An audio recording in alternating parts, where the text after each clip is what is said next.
அன்பிற்கும் மரியாதைக்கும் உரிய என்னுடைய ஆருயிர் சகோதரர், நகைச்சுவை அரசு அல்ல, காமெடி கிங் அல்ல, நகைச்சுவை பேரரசு கவுண்டமணி அவர்களே, அருமை சகோதரர் பாக்யராஜ் அவர்களே, இயக்குனர் வாசு அவர்களே,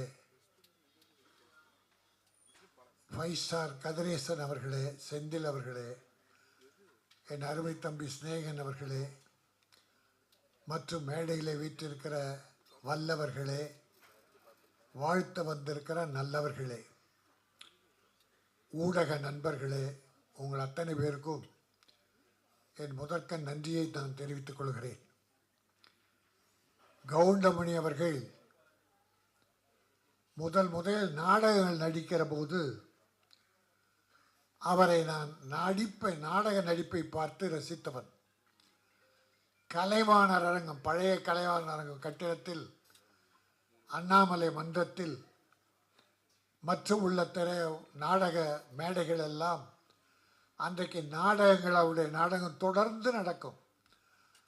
அவருடைய பாடி லாங்குவேஜ், டயலாக் டெலிவரி நாடக உலகில் அவ்வளோ ஒரு பெரிய புரட்சியை உண்டாக்கியது. அதற்கு பின்னாலே நான் 16 வயது நிலையிலே பார்த்தேன்.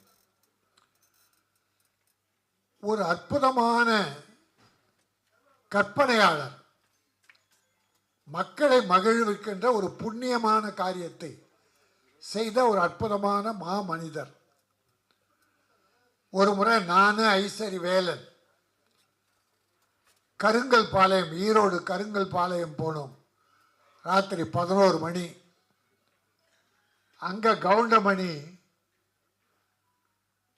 கிணத்திலிருந்து மீனை புதுசாக பிடிச்சி, அங்கே இருக்கிற ரசிகர்கள், அவருடைய ரசிகர்கள் மீனை ராத்திரி 11 மணிக்கு பிடிச்சி வறுத்து அப்போ சாப்பிட கொடுத்தா அந்த நேரத்தில் போயிட்டோம்.